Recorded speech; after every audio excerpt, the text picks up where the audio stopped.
એકમાત્ર એવી સિટી છે કે કોઈનું રેટિંગ નથી પણ બધા આવીને અહીંયા વસેલા છે. તો અમારી એક્ટિવિટી નામ છે ગાંધીનગર પરિક્રમા.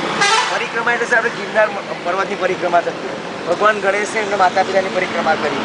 સેમ એ પર્પઝથી આપણે ગાંધીનગર સિટી પ્રત્યે અવેરનેસ ડેવલપ થાય, હેલ્થ આપણી સારી થાય સિટીઝન્સની, અને એક save environment same as cleanliness.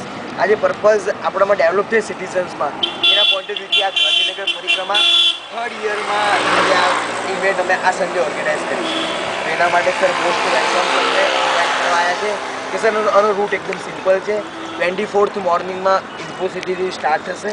ઇન્ફોસિટીથી 5:30 કે 6 અરાઉન્ડ સ્ટાર્ટ થઈને એક્ટિવિટી એ રોડથી કમ્પ્લીટ થઈને અક્ષરધામ અને વનચેતનાથી ક7 આ રોડથી નીકળશે રીતિ સિદ્ધિ મોટર્સથી, અને ખ5થી સરગાસન સર્કલ કમ્પ્લીટ કરીને ઇન્ફોસિટી એ 11 o'clock અરાઉન્ડ કમ્પ્લીટ થશે.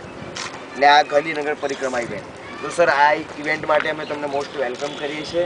ને એઝ અ સિનિયર સિટીઝન્સ ખરા અને એક યંગ લીડર તરીકે કે આઈ થિંક યંગસ્ટરો પણ ઘણીવાર આળસની લીધે ચાલવા નથી જઈ શકતા. આળસ પણ તમે પણ રેગ્યુલર ચાલો છો એ અમારા માટે પ્રાઉડ. અમે જોયા તમને ગમ્યું કારણ કે અમે સવારમાં અહીંયા જઈએ કે મોસ્ટલી મીન્સ કે તમારી જેવા યંગસ્ટર દેખાઈ મળ્યા છે કે એ લોકો વોક કરતા હોય. એ યંગસ્ટરને કહીએ છીએ ને તો એ લોકો કહે છે કે ટાઈમ નથી, કંટાળો આવે. હા એટલે એ જે રાઈટ સર. હું તમારે એક માટે ઇન્વિટેશન કાર્ડ તમારી માટે કેડી દવે સર.